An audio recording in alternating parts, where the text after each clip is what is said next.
Okay, let's start. So, how many of us were in my previous talk? Okay, wow, cool, good repeat rate. Or maybe I scared a few people away. Just out of curiosity, how many of us are coming to my workshop tomorrow about AngularJS? Okay, cool. So this talk is about JavaScript debugging tips. It's supposed to be for 90 minutes. I might finish slightly sooner, but we'll see how we go. So I make a lot of mistakes that will probably take longer. So the talk is about JavaScript debugging tips, and debugging is a very important topic because we spend more time debugging than we actually spend writing code because, by definition, debugging is harder. I have 4 talks at this conference. One is a full-day JavaScript workshop that was yesterday. I just finished one breakout session on JavaScript tips. I'm tweeting all my slides. So at the end of this talk, I will tweet all the slides that you will see here as well. So there's no need to take pictures and all the slides, you can download them anyway. Unless you want to take pictures of me, which is totally okay. No. And tomorrow I have a full-day AngularJS workshop. I also do trainings and consulting on iOS, Microsoft anything, and JavaScript anything. So with that, let's get started. This talk is about debugging JavaScript because we spend more time debugging, so it's a very important skill to pick up. And with JavaScript, it's even more important because, frankly, JavaScript sucks in a lot of ways. If you attended my last talk, you probably saw that there's so many insidious places that bugs can creep in. And of course, we'll write perfect code, but our teammates might not, of course. So I tweeted this. People thought it was funny, so I put it here on a slide. So debugging JavaScript is as easy as riding a bike, except the bike is on fire, you're on fire, everything is on fire, and you're in hell. It's not that bad. Because the debugging, the tools have gotten a lot better. As in, the IDE we use to debug JavaScript, it's still the browser. Because it's really the browser that knows the state of your page. So yes, there is Visual Studio that can tap into the browser. But Visual Studio, I think, feels too heavy sometimes to work with JavaScript. And personally, I find myself, debugging JavaScript right inside of, Chrome DevTools or so on and so forth. These days, my favorite is Chrome DevTools. I'm not saying Firefox Firebug is bad or anything. It's just, pick one of those and pick your poison and go with it. Between Safari and Chrome, I think Chrome is far better. But when you're trying to debug, Cordova apps, you have to do Safari. Anyway, so let's get started. Tip number 1, master the console. Console is this interesting object that is built inside of JavaScript. And you just type, say, console dot, and you have, a bunch of methods, error, info, log, warn. But trust me, there's a lot more, especially when you're working with Chrome. And all of those things are useful. So I'm just going to actually run this directly in Chrome. So let's go ahead and launch this, and like that.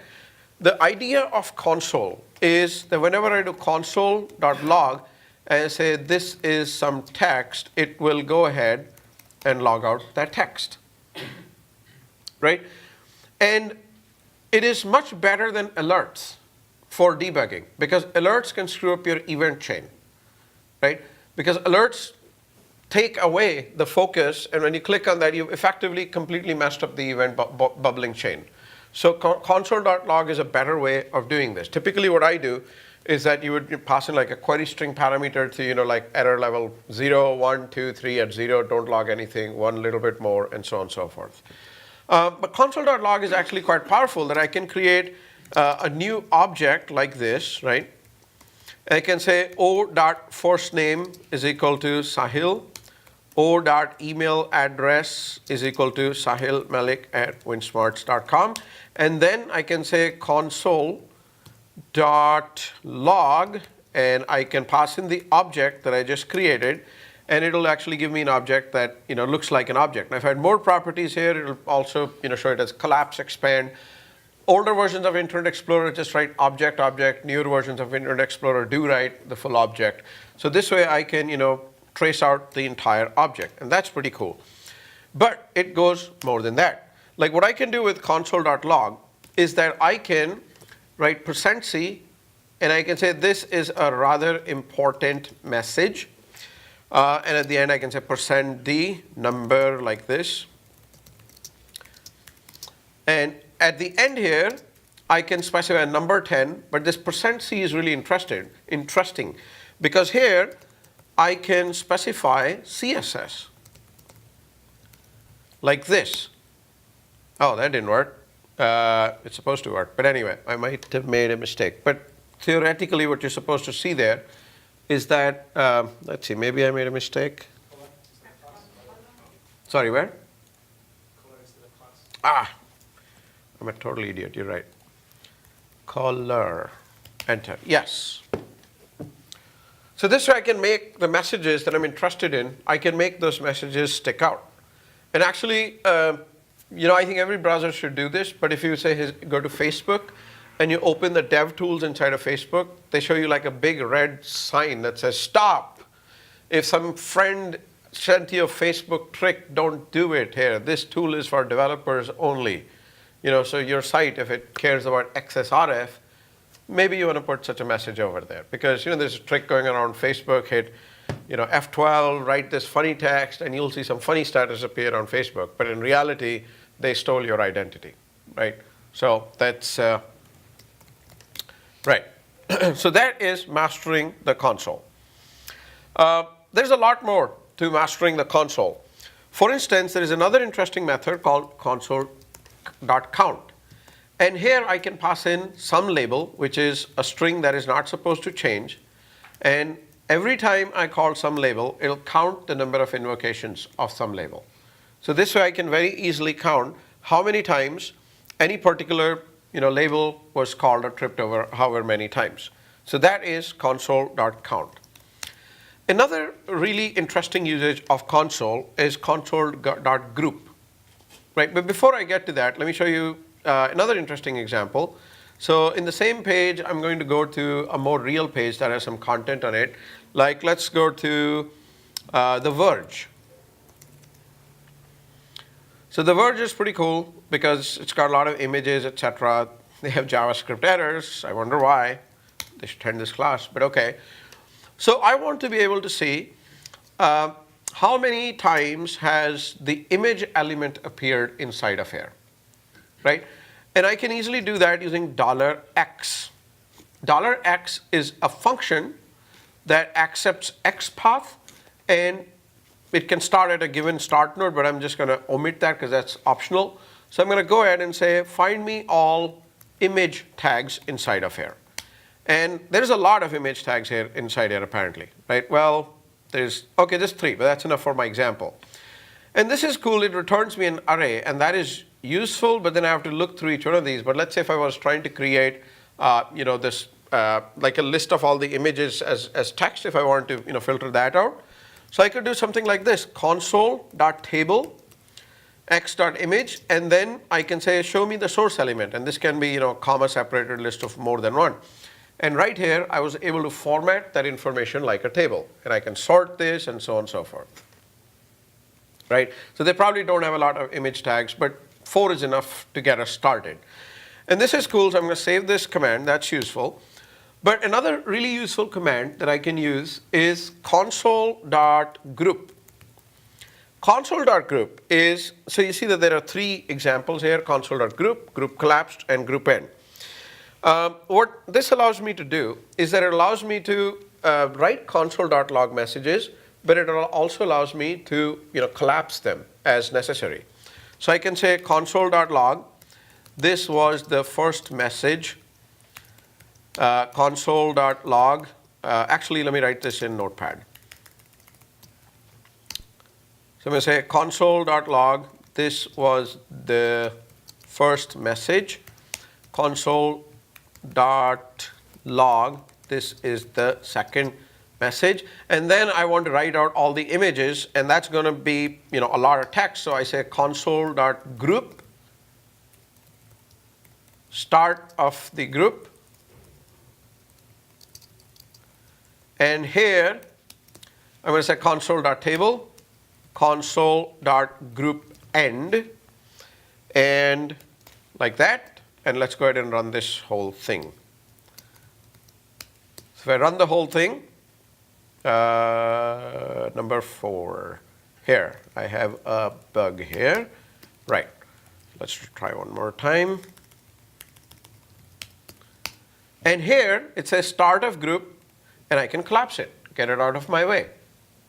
And just like I had console.group, I also have console.group collapsed if I want to default it to collapsed, right?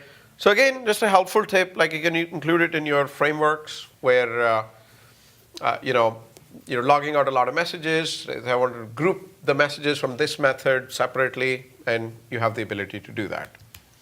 So that is console.group. Next. Can you do nested groups, or is it? Yes, you can. There's console.info, console.error, and console.warn. Of course, you can use the CSS thing I showed earlier as well, but each one of these has a little exclamation mark and so on and so forth over here. There's also console.assert, which you can use in TDD. For instance, I can say if 1 equal to 1, then what does this do? Will that be true? It will be true. But if I put triple equal to, it'll be false. So you have console.assert, which you can use for a poor man's TDD. Right? So that's cool. Now, let's talk about performance, because as we write more complicated JavaScript apps, we want to monitor how they're performing inside of the browser. And to be able to do that, I have something called as console.time. Right? Console.time is a function which allows me to pass in a label, and then if I pass in the same label with console.time end, then I have the ability to check how much time was spent between those two invocations. So let's go ahead and write, I'm going to steal some code actually. Let's see now. Yeah, here. So I'm going to steal some code. It looks like this. So console.initialize, and I have an array of 1,000, and for each one of these I'm creating a new object. So it's an operation that's going to take some time, right? And I'm going to take it to Chrome, and I'm going to go ahead and execute this, and you see here that it was able to instantiate all of those objects in 888 milliseconds. And this is pretty useful because you'll find this especially useful in AJAX calls. In fact, I would highly recommend that whenever you're writing a really complex JavaScript framework, all your AJAX calls, wrap them with console.time. The reason you want to be able to do that is because invariably somebody's going to say, it is slow. And then you need to be able to pinpoint what is slow. Is it that my DOM is taking too long to render? Is it that the JavaScript parsing is taking too long to render? Or is it that the AJAX calls are too slow? It's a networking issue. And networking issues are really, the hardest to pinpoint on, and this will help you get metrics on that like that. So you can say, really 90% of the time is spent on the network. I cannot optimize it. So, all right, so that is performance. But performance goes a little bit deeper than this. Actually, let me go, no, okay, let's just do this. How much memory am I consuming here? Console.memory. At any point, you can say console.memory, and this will tell you exactly how much memory a certain page is using. As you're allocating more objects, you can keep tabs on this, and you can see exactly how much memory you're using. But then the question is, how much memory am I using on what objects? Like what are the things that are using a lot of memory? And for that, what you need to do is that you need to go to the profiles area, okay? And I'm going to go ahead and hit refresh here. And I'm going to hit start, and then I'm going to hit refresh. And let's see what it does. Start, refresh. And let's see, it's recording, as you can see. So let's wait for the full page to load.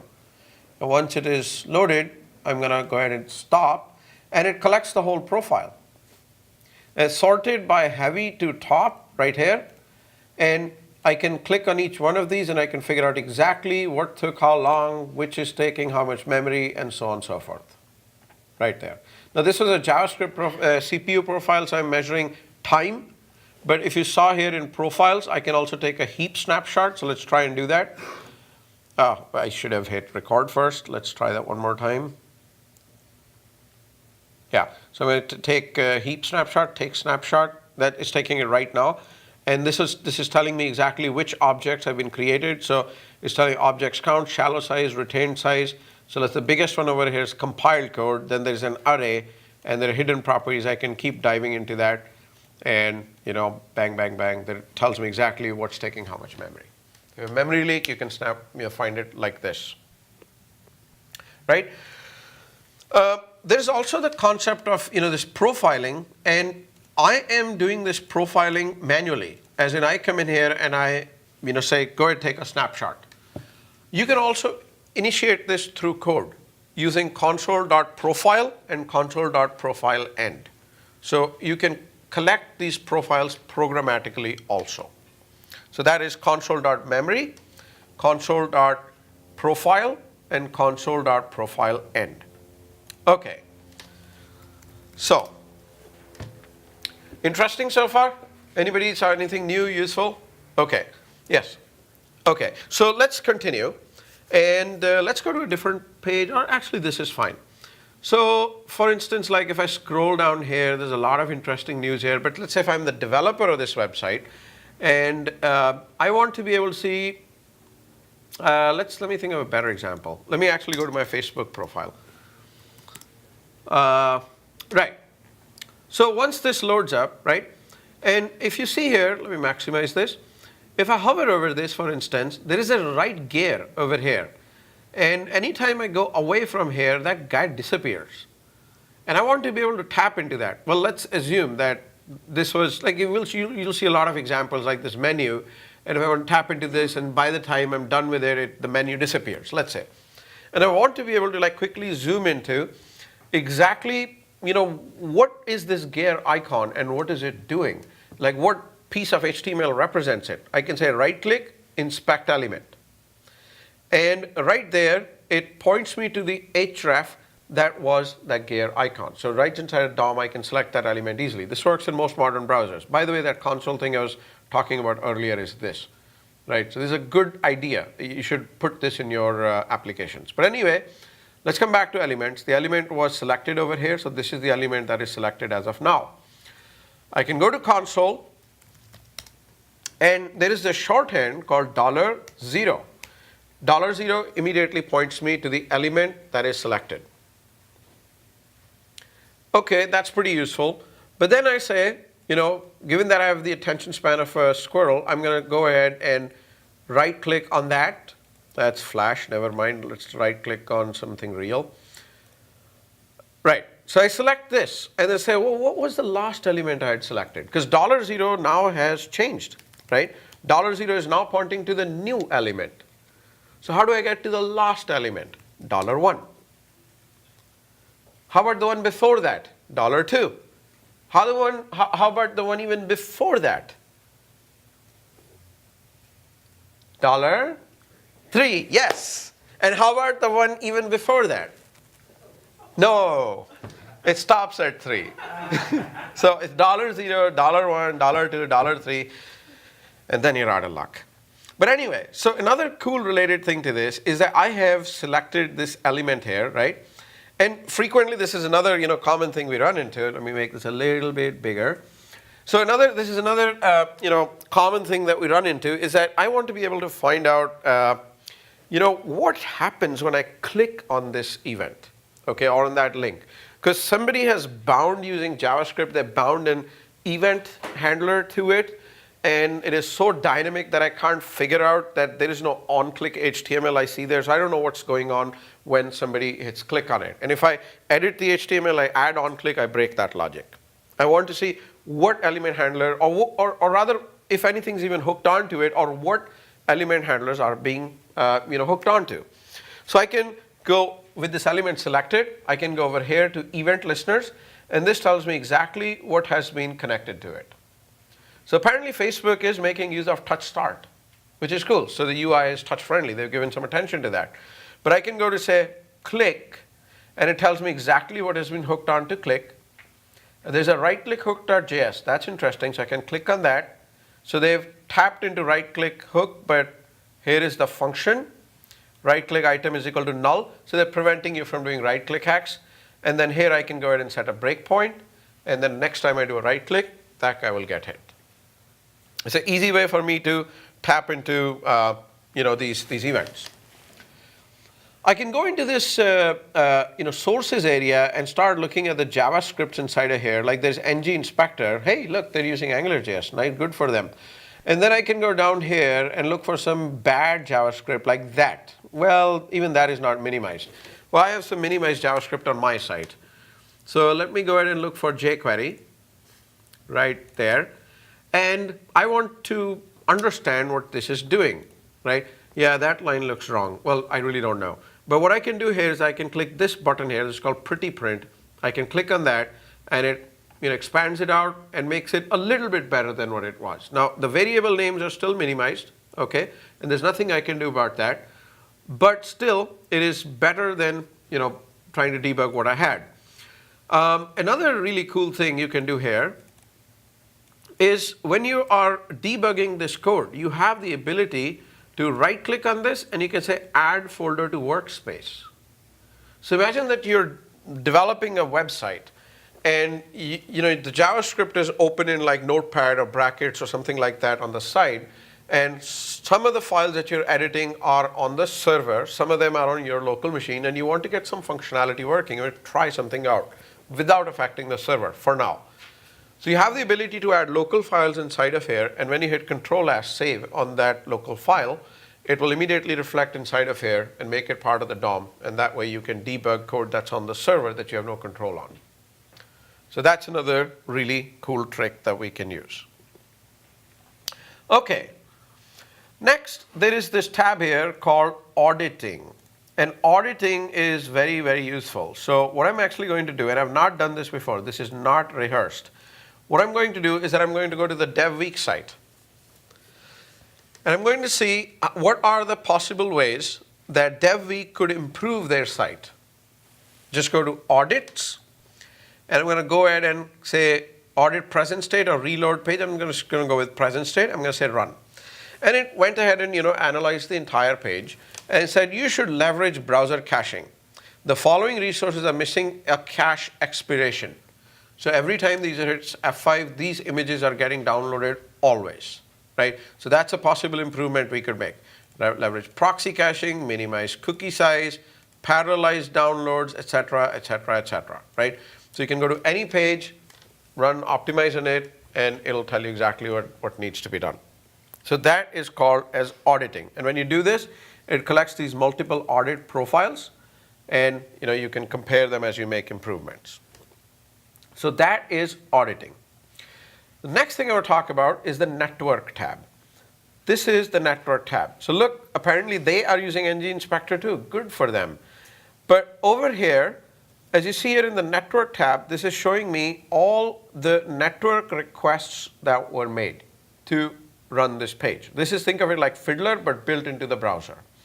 And each one of these lines has got more details on it. So it tells me there is this home page, Tobias, like whatever that is downloading. The content download for that took 4.56 seconds. So there's something wrong there. Like we can try and find out exactly what's wrong. There's probably a picture that is getting downloaded from somewhere. So we can see why is that taking so long to download if that's a recurring trend. There's an explanation for what each one of these does. I can also go up here, right like that. And I can get these little thumbnails. I have the ability to filter, like if I want to find a particular request, I can do that. I can choose to filter this out as in don't show me images, don't show me media. I'm interested in only say, let's say Ajax requests, for instance. I can choose to stop recording because sometimes these pages are dynamic. They keep loading afterwards as well. Like Facebook will just keep going because behind the scenes it's making Ajax requests even after the page is downloaded. So you can say stop recording, start recording, so you can measure things like that. And also there's a timeline up here, there's a seconds log up here, so it tells me exactly how long a page took to load. And there are these two interesting looking lines here. There's a blue line here, DOM content loaded event. And then there's a red line here Let's see if I can, and there's a load event. And the difference between the two is that the line on the left is document.load and the line on the right is document.ready event. So the page will look like it's loaded at the blue line and it'll become functional at the red line. So if you want to give the perception to the user that the application is more functional than it really is, you can probably try and minimize this and load these resources asynchronously afterwards. That's a common trick we use. So these lines that I talked about, there is an explanation for each one of them. Like these colors, it's all color coded, and you're going to get a copy of these slides so you can read exactly what those lines are doing. Right? So what each one of these blocks represent. So that's the timing block. The next trick is about the debugger statement. So if I have, if I want to set a breakpoint here, I can just write debugger, okay, and I can go ahead and run this. And if the dev tools are open, just go and refresh. Whenever I write debugger, it'll stop right there. So this is another useful trick where I have the ability to inject a breakpoint programmatically. I'm going to remove this and refresh this page. Come on, refresh. Okay, let's go ahead and kill the process. You have to love it when Chrome decides to not cooperate with you. But anyway, I can show that here. So I can go to sources, assets, and let's go look at this JavaScript. And I can go ahead and set a breakpoint here, for instance. And another interesting thing that I can do with this is that I can right click on this, right? And I can say edit breakpoint. So there's obviously continue to here, remove, disable, but there's an interesting one called edit this breakpoint. And in edit this breakpoint, I can start writing expressions here. And with these expressions, say line this will be hit only if this expression is true. So I can programmatically tap into the variables that are available at that time. And this is really useful. Like say if you're trying to debug a while loop and you're trying to see when does a problem occur. It's on iteration number 238. So you do F10, F10, F10, F10. Right around when you're at 235, there's a squirrel and you miss the breakpoint, right? So you can set the breakpoint where you want and try and hit it programmatically, and that's very, very useful. Okay, cool. Next, let's talk about try catches in JavaScript. Try catches in JavaScript are also quite useful. Try catches in JavaScript allow me, it's just like try catch you would expect it in like say C#. So you have the ability to throw an exception just like any other language. And what that allows me to do is that the catcher of the exception can include a call to your code in a try catch like this. But remember, try catches in JavaScript are very expensive, so use them sparingly. A lot better approach is to just tap into the window.onError object, right? But anyway, if you do need to use try catches, the important thing in JavaScript is I'm saying throw new error. You don't have to do it like this. You can throw anything. You can throw a number. You can throw a string. You can throw a custom object. Right? What is important is that your caller needs to understand what you're throwing. That's the important part. But other than that, you can throw anything. Secondly, whenever you do a throw, and this is where you may want to use one browser over another, the error object in Firefox will tell you exactly what file the error occurred in and what line number the error occurred in.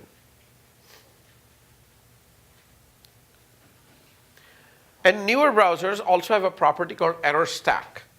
So if you do run into an error, you can actually walk the stack and you can see exactly where did the call come from. Unfortunately, it does not catch all the parameter values. To catch the parameter values, you have to actually debug. But still, the fact that it tells you exactly where the code came from is better than nothing. Right? And obviously try catches are expensive. So that's about try catch. Next. Sometimes you have an uncaught exception. An error is occurring, but you just don't know where it's coming from. So in Visual Studio, under the debug menu, there's a choice called exceptions, and there are a bunch of checkboxes that are unchecked. And you're getting an error, your program is exiting soon as that error occurs. And this is especially useful in multi-threaded applications, because the calling thread, sometimes people don't write it properly, and the calling thread just gives you a generic error rather than what the real error message was. So sometimes you want to be able to say, I know I didn't put a try catch around that, my bad, but the code is in production now. But soon as an error occurs, stop right there. Hit a breakpoint right there. And that is what this checkbox allows you to do. Pause on uncaught exceptions. Where do you find this? You go to Chrome DevTools, and this guy here, pause on uncaught exceptions. So as soon as an error occurs, it'll stop execution right there. So that's also very, very useful. And that is tip number, I forgot. The next useful thing is break on DOM changes. You have the ability to basically go into anywhere here. I'm going to say right click, inspect element, and right click, break on, node removal, attribute modification, subtree modifications. Right? So you have the ability to tap into any time there is a change that occurs in the DOM, you have the ability to hit the breakpoint right then. So there's some JavaScript that is messing with this string. Okay, I want to find out, and you can find out using this. Right? So that is another interesting debugging tip. Break on DOM changes. Similarly, you also have the ability to break on AJAX calls. How do you discover that? Again, let's go into Chrome DevTools. Let's go into the script right here. And just like you had this over here, so I'm going to actually get rid of this breakpoint. This is something called XHR breakpoints. Hit this plus button, and this actually will take even a regex expression, or you can type in like a certain URL. Say don't break on every XHR request. Break on the XHR request that I'm interested in. So like calling my AJAX endpoint, and then before that call is made, it will stop right there. Right? And then when it stops right there, you can set breakpoints in the success and the fail handlers, and then you can continue from there. So that's another interesting tip. Okay. Next tip. Conditional breakpoints, I already talked about that. But the interesting thing is that the conditional breakpoints, not only that you can return something that is true, you can also put like a full function inside of here. So what that effectively allows you to do, it can say break here and then continue execution over there based on some programmatic logic. You have the ability to do that as well. You can easily repeat an AJAX call. So any of these requests that you saw in the network tab, let's go back here. Network tab and look at any one of these requests. Hey, that's me. So that's cool. I can say right click and copy as curl. So curl is this command line tool that allows me to basically do a REST call easily using command line API. It's built into Unix. It's a very popular tool. And I have the ability to copy any request as a curl request, or I also have the ability to replay XHR. You'll find this useful like where you are in authenticated scenarios and you want to replay a request under the logged in user's credentials. Like you can replay a request through Fiddler, but let's say if you're using NTLM authentication, the new request from Fiddler is going to try to re-authenticate. Obviously, Fiddler cannot show you a user interface to authenticate you again, so it's just going to fail. It's going to give you a 401. But if you did it through the browser like this, then you have the ability to redo an authentication call in the current authentication context. Right? So that's also a very, very useful thing. Right. Cache is your enemy. Well, no, not the CASH. That's your friend. But browser cache is your enemy. But these days, when we're writing, occasionally connected applications, we're making use of a lot of cache. So what do? We go to the private mode to avoid cache, right? Private mode is great. It'll avoid browser cache, but it doesn't get rid of local storage.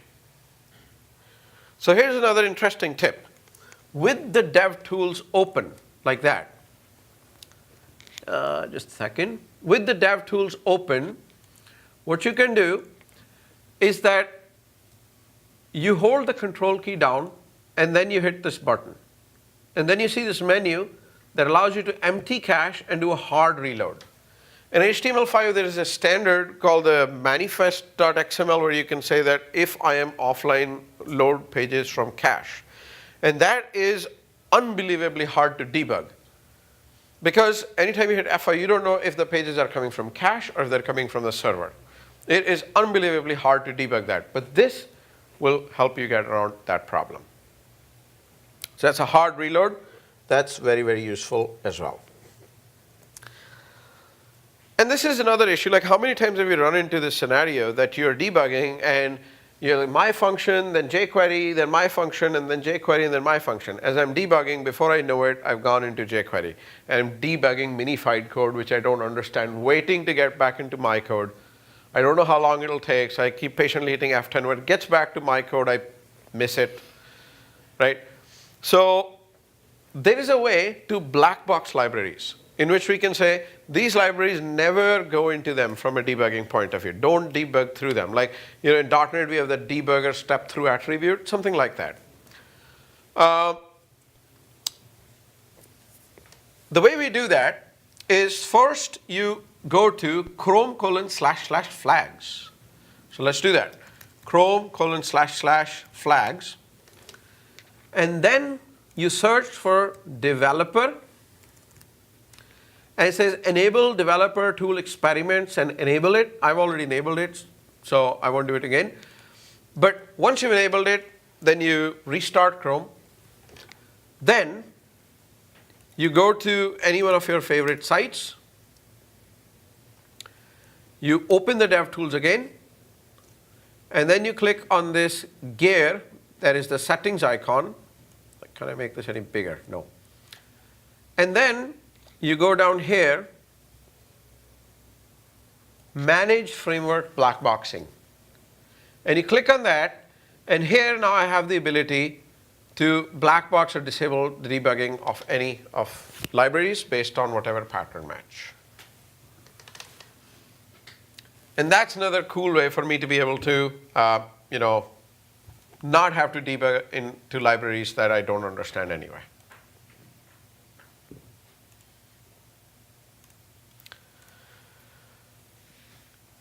And this is a trick that I mention like every time I talk about JavaScript, and this is called as monkey patching. And monkey patching is really, really interesting because what this allows me to do is that it allows me to take the definition of an existing function. Because remember in JavaScript, functions are just variables. So I can manipulate them however I wish. I can overwrite them. There's no concept of that this is a read-only variable. There's nothing like that. Well, there's const, but it doesn't work for functions. So you got function add, AB, return A plus B. That's a function. Somebody's written it, and I cannot change that. But what I want to be able to do is that I want to be able to have my code run either before or after that code runs. For instance, I want to log all the values going into that, right? So here what I can do is that I can take var original add is equal to add. So remember, a function is just a variable. So I basically took this and I took the value of the original add and I saved it. Then I can say redefine what add means. I'm going to say add is equal to brand new function, and I'm console.logging out all the arguments that were passed in. And then I say return original add.apply. That's another shorthand for me to be able to call a function. And then I can say this arguments. And then what that will do is that it will call add for me. And then when I actually run add, you will see that the inputs to add get console.logged. And then I see the return value from add. So this is a way for me to be able to tap into, like say if there's a jQuery function, and like say you got $http.post, and my server is returning this, but in my code I'm getting something else. So there's a transformation occurring somewhere. So can I tap into like what exactly am I sending the server? Is it that the server is a transformation somewhere in my JavaScript logic?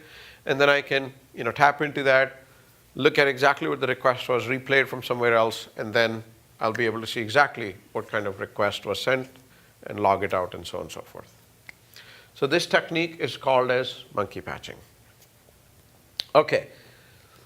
Anything useful so far as far as debugging goes? Okay, cool. That's all I have. So I know I finished a little bit before time, but quite a lot before time actually. But well, so that's all I have. But thank you very much. I hope you found this useful. Yes. Quick question. You know you had the console protocol. Console dot what? Memory, the protocol. Mm-hmm. How what other browsers is that working? Or is that just different? Console.memory does not work in like Safari. Internet Explorer has it, Firefox has it, but Safari is becoming the new IE6. Yeah. Well, unfortunately, it's true. Like, now that the Internet Explorer brand is dying, we have to find something to make fun of. So I think I'm betting on Safari being the next candidate for that. Because every other browser is also self-updating, and they're supporting all the standards, and Safari is just, it's the last one to implement any standard. So, yeah. Like if you go to, let me open Safari, for instance. So this is also built on WebKit, right? So is Chrome. But let's go ahead and look at the dev tools for this. Even though they look prettier, but there is so much lesser functionality in this. Like timelines, there is no memory profiling in this. Because say in Chrome, I have the ability to do this. I can go into timeline, I can trace memory, okay? I'm gonna hit the record button, and let's hit refresh, for instance, right? Let it record. I should have checked JS Profiler as well, but anyway. So that thing's loaded, stop record, and you see here that there's like an amazing amount of information. It's like this blue line is the JS heap size, and that is going up, and then it tells you that, like if I want to trace exactly what happened here. So I can, zoom in here, and if I zoom in, like if I look deeper in this, it's kind of hard to do this in low resolution. But yeah, this is the guy that I was looking for. And if I basically like see here, it'll tell me like exactly where the garbage collector kicked in as well. Right? So it tells you, say, what exactly was happening as an event add. And there's an amazing amount of instrumentation built here. Whereas Safari has nothing like this. I can filter these like this. I can manually trip the garbage collector by clicking this icon. There's a lot here. And believe me, you're going to need it. If you're going to write a complex JavaScript app, you're going to need these things. Safari has nothing like this. Safari, looks pretty, but it has nothing like it. So, yeah, Safari is the one that's like most favorite. Most other browsers have this. But still, like, mostly, like, if you're writing this in your libraries, you should always check the existence of a function before you call it on console. What's the name of the JavaScript editor you use? Brackets. And brackets is really, really cool. It is written using JavaScript. That's the weird thing. It is written using JavaScript. So as I'm writing this, like say if I write functions, I have these snippets. There's a custom function and a comma b, let's say, right? So over here I can say return a plus b. This is my favorite function for some reason. And then down here I can say custom functions. It gives me IntelliSense. So it is parsing my page while I'm writing it. And then I can say custom function, and let's see if this works. Function name, okay, like that. So I just hit Command E, and this also works on like Windows, and it brings that other function. This could have been in another file, for instance, and it sort of shows me the function right here. I can look at it or I can edit it. And now, where is this useful? imagine if I was using Bootstrap. And Bootstrap has got these hundreds of CSS files. And this quick edit works with all the CSS files as well. So if I'm inside of an element and say, well, this looks weird, how does that look like? Like what CSS is defining this element? Command E, and it brings that in. And then I can edit it right there, or I can define a new class to match what I'm trying to do. So that's really useful. Another cool thing that brackets does is that as I'm writing this, so I can say document dot write line custom function A12, like that, okay? So I can do this, and I can hit this button here. This is live preview. And so it writes 3, and that's pretty cool, but I'm going to go ahead and set these side by side. In low resolution, it's a little hard, but let's try anyway. So I'm going to change this to, let's say, 4 save. See, changed it live over here. And that's cool. But then if I have like complex HTML, I can, as I'm typing stuff inside of here, it'll also highlight what section am I working on the right side. That's another nice thing I like about brackets. Another cool thing about brackets is it's got a lot of these plugins or themes and so on and so forth. So for instance, and they all come from like GitHub, etc. And you can update them directly inside of here. It'll tell you what needs updating. So a few ones that I am actually using are HTML lint. So it tells me there's one error here. Well, that's a different thing. But if I was to, let's try it. I don't know if this will work or not, but let's try. So yeah, it's actually working. So say that there's a mismatch tag that it tells you right here that there's a problem. So let's say that I'm going to actually create a problem on my own. So like that. So it tells you exactly where the problem is. So I can go ahead and fix this. Problem goes away. I have code folding available inside of here, so I can collapse expand these. It works in JavaScript too, works in CSS too. When I'm writing CSS, it gives me previews of whatever I'm writing. A lot of other reasons. I think brackets is pretty fantastic. Written by Adobe, and it's absolutely free. And there are these extensions. If you look through them, there are extensions available for TypeScript. There are extensions available for Ionic. Ionic is this framework built on top of AngularJS that is targeted to write HTML5 or Cordova apps for the iOS platform. And it is so good that you actually cannot tell the difference between a native app. And you might have heard this claim over and over again, that it is so good you can't tell the difference between native and HTML5, but most of the times you can. But Ionic is really that good that it actually looks and feels exactly like a native app. It really does. And there is an extension available for Ionic in here. There's an extension available for AngularJS. There's an extension available for TypeScript, for Bootstrap. So all of the helpers are built inside here as well.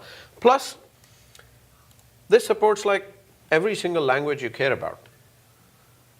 On Mac especially, like the editor, text edit, is not, I don't like it that much personally, because I feel it's too like heavy.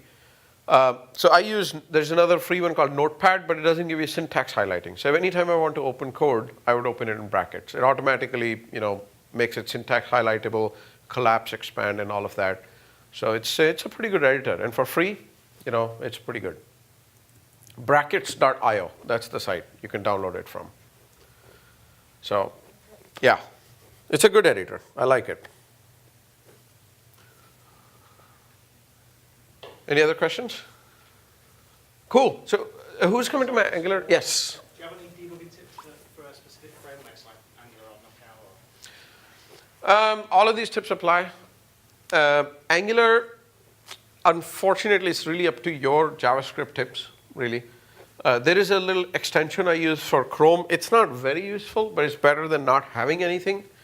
And if you come down here, you might have, no, it's here.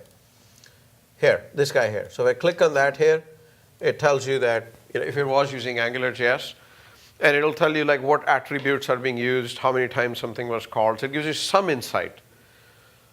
But really, it's plain JavaScript debugging tips that apply best over there. The framework specific, there's not much over there. I mean, in Angular, especially, one of the challenges I run into is that if you have declarative code, like here's a directive and I'm using it completely declaratively, it's not in code. Debugging declarative code sometimes can become hard because there's no breakpoint there. But that's a problem with declarative code in general. So that's, but yeah, there is no Angular specific debugging thing over there. It's your regular JavaScript that's useful. Regular JavaScript debugging tricks. Yeah. There's some other tricks I have for like Cordova apps, but I don't know how applicable they are, but cool.